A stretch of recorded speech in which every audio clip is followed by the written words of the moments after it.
Hi, and welcome. My name is Vanessa Spiegel, and I am here at Rekla Learning Studios.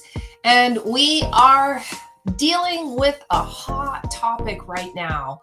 It is December, so many of you are finishing up a school term.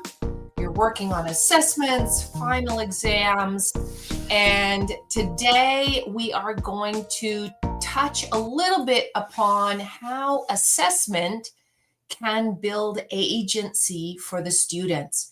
We want students to be able to remember what they're learning. We want them to be in the driver's seat of their learning. And the best way to do that is with some visible thinking assessment strategies. So last week, we talked a little bit about assessment. This week, we're going to do that again. We're going to discover how thoughtful assessment practices can empower students to become confident, reflective learners who understand their own growth, right? And then they can drive their own learning. So, rethinking assessment. There is the more traditional approach, right? Where we have high stakes testing. The focus is on the correct answer. It's teacher-driven evaluations. Lots of performance anxiety for students and for teachers. If their students don't do well, there are consequences in their school. And it is a very limited way to assess using student voice. The Finnish way, or the Finnish approach to assessment, is quite different. It is much more of a calm, continuous reflection. So there isn't this big, huge push at the end of the term to scramble around and hope that students, do all these reviews, spend a whole week reviewing material so that students can get the right answers, right? In Finnish education, it is a continuous reflection from the beginning of the term to the end of the term. It's more about understanding what the students are learning versus what is the correct answer. It creates a student-centered dialogue. It is growth-focused or has a growth mindset attached to it. And learning is the goal as opposed to the outcome, right? In traditional assessments, the outcome is the primary focus. And if we follow a Finnish educational approach, we're wanting the learning, the process to be the goal. In Finnish pedagogy, assessment becomes a conversation where teachers listen deeply for growth and students openly share their thinking process. They make thinking visible. So why does this idea of agency really matter, right? How does it affect the teacher, the students? Well, let's talk about how it affects the students. When students have agency in their learning, they understand how they learn best and can articulate their personal learning strategies. They are able to explain their reasoning with confidence and clarity, right? One of the best ways to know if a student has learned something is if they can explain it clearly to somebody else, right? To make that thinking visible so somebody else can understand. There's natural self-correction. So when a student is reflecting on the process of, let's say, their science experiment that they just went through, they will begin to recognize some of the errors in their work, and they will adjust their thinking independently. Teachers don't have to be marking papers and saying, no, incorrect, no. Students, when they're self-reflecting, when they're self-assessing and evaluating themselves and their peers, they begin to see, they connect those dots at a higher level. And they grow in confidence. They build self-assurance through meaningful reflection and progress tracking. In contrast, traditional assessments focus on the right answer, right? That is the only thing that matters when a traditional exam is taken. The classroom needs to be silent. There is passive participation. The idea of sharing a new or different idea is frowned upon, and students are not encouraged to be innovative and creative. Teacher talk is dominated in the classroom. Very little student talk going on, mostly just yes, no, I have a question kind of responses. So the teachers sort of dominate the classroom. And there is a huge rise in anxiety. It is not a calm experience to go through traditional exams. There's a fear of failure, which increases while genuine learning and curiosity, they decline, right? Creating a negative cycle.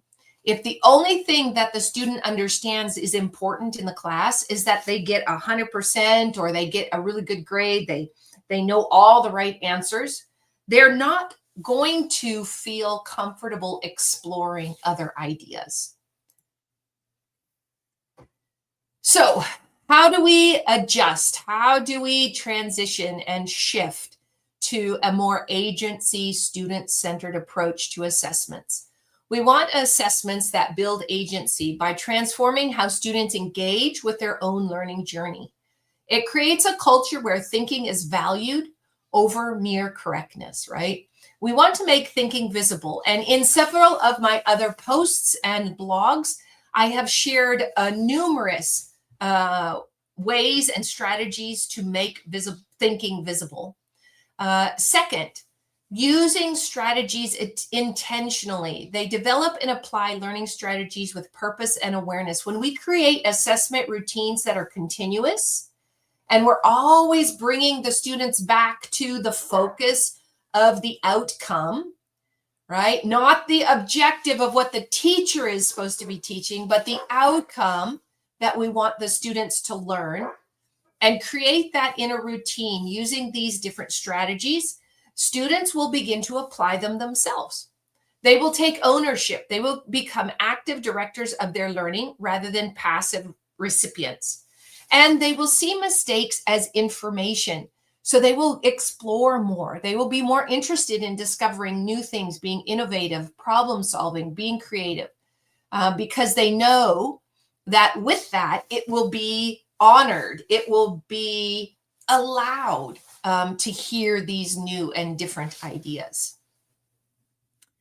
So what is one strategy? We have 3 strategies today in our session. The first strategy is called Talk-Aloud thinking. And this can be done easily by the teacher modeling to help the students understand what you expect of them. So Talk-Aloud thinking invites students to narrate their cognitive process while working through a problem or task. This powerful technique makes the invisible visible. Oftentimes, students can get to the right answer, but they're not really sure how they got there, right? Especially in math. Sometimes they can go a completely different way than what was taught, and they still get the right answer, and they don't know how they got there. So talking out loud, this thinking process, is a step-by-step reasoning pattern. It creates strategies students can actually use. It brings to the surface hidden misconceptions and confusion points, and it increases the level of confidence and decreases the level of uncertainty. This approach transforms assessment from a judgment of outcomes to a window into the learning mind. It's really interesting if you have artistic, creative students to hear their thinking out loud. Sometimes it can really go down some rabbit trails, but it helps you to understand the student so that you can develop lessons that meet their needs. So how do we implement this talk-aloud thinking? Some powerful prompts or recommended ideas you can start with. Things you can say to your students. Walk me through your thinking. What did you notice first? Why did you choose that approach? Tell me what's happening in your mind, right? These are all open-ended questions. There's no judgment here. We're just being curious. We want to understand the process of their thinking. What this does is, as a teacher, we can wait and listen fully to their responses.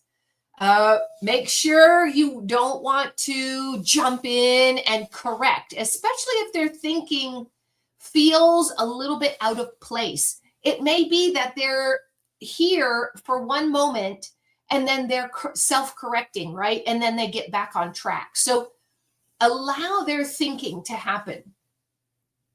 Notice strategies in their patterns. This will help with lesson planning. And of course, show genuine curiosity. The goal is understanding, not correction. Your silence creates space for the student's voice. Second strategy is called evidence listening. Evidence listening represents a profound shift in teacher attention from checking for what they've done correctly to genuinely hearing the quality of student thinking. For example, notice which approaches students select and why they made those decisions. Pay attention when students revise their thinking. This shows active learning, right? Again, waiting, not jumping in when they start sharing what they're thinking. If you know that, oh yeah, if they follow this thinking pattern, they're going to end up in the wrong place. It's not necessary to guide them. Allow them to follow that path until they self-correct. If they don't self-correct after a time, you can ask more questions, more thinking questions to get them to see what it is they're doing, what direction they're going, and what direction they need to end up in. This is called value-based noticing. You're listening for phrases like, I changed my mind because, or that showed the reasoning behind, blah, blah, blah. And we also begin to recognize attempts and sustained engagement, not just final answers. How many of you have had a student that you have been very frustrated with? It just seems like every class has that one student that isn't engaged, that's constantly struggling to understand, is disruptive. And as a teacher, it's really hard to treat that student the same as all the others. And so when we use evidence listening, it may be that this particular student really gets it, understands the process, can verbalize it, but just is missing one or two things, right? This will help us to realize as teachers, this child is not struggling as bad as I thought, right? I can treat him the same as all the others, and he is learning, right? That is a huge step for students that cause trouble or are struggling in a class. So let's just look at a mini demonstration. I wish I had a student with me today to share this conversation with you, but we'll just walk through it, just you and I. So when the student is thinking out loud, they might say something like, I thought the answer was 6 at first, but then I noticed the picture actually shows 8 objects. So I went back and changed it to 8, right? So they are noticing some differences, some discrepancies. The teacher then can respond, instead of good job, you got the right answer, which would clue the student to think, oh, it was more important that I got the right answer than how I got it, right? So instead of giving that feedback, try, I hear you using visual evidence to revise your thinking. That's strong reasoning. You noticed something, checked your work, and made an adjustment. That's exactly what strategic learners do, right? So we're praising the process that the student did instead of the outcome, the answer, the correct answer. What makes this so powerful is the teacher named the specific thinking strategy using visual evidence, acknowledged the metacognitive move, self-correction, and connected it to a broader learning skill. The students receive feedback on their process, not just their answer. Strategy 3 is called learning snapshots. This one is quick. It's really quick and easy to implement. And it creates calm assessment moments, no anxiety or stress or chaos in the classroom. Learning snapshots are brief, low-pressure windows into student understanding. They take just minutes, but provide powerful insight. All of these really do help with insight and lesson planning for teachers, but this one in particular. The perfect timing can be at the end of a lesson. It can be after a small group work time, or even during a transition. And there's 3 simple ways to do this. We can have one quick focused drawing on what you learned, or one key sentence about your drawing, and one essential idea that you captured. All right, this is a great summary activity. The 4th strategy we have is called peer feedback that builds agency. So giving peer feedback is huge because they're being asked to observe somebody their own age, and giving them a bit of authority, a chance to be judgmental if they want to be, right?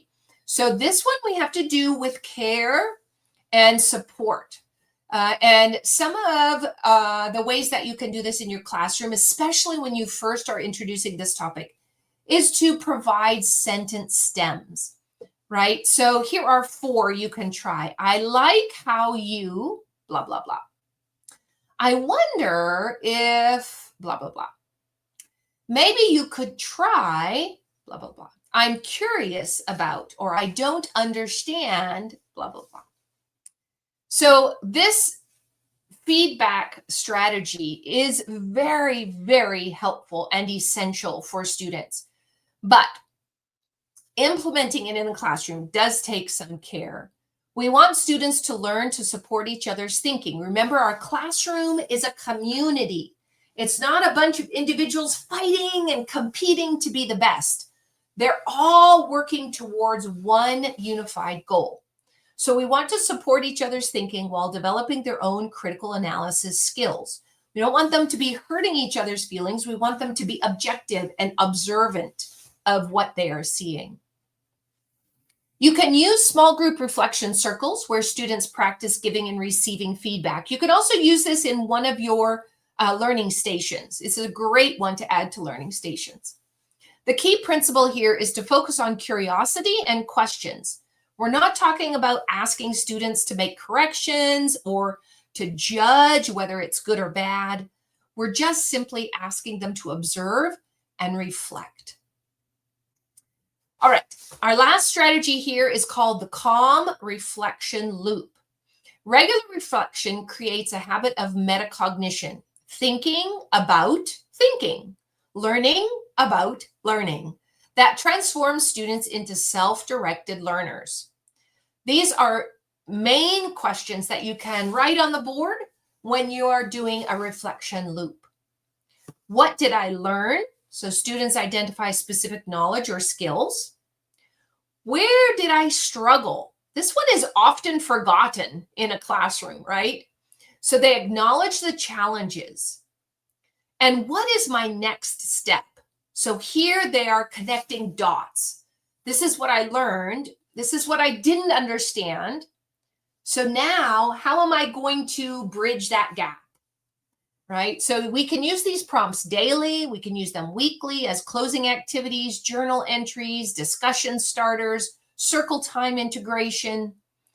The long-term benefits are that you're going to be building metacognitive awareness. Students will become aware of their learning, their mistakes, the things that they can grow in, as well as they will learn how to support their peers.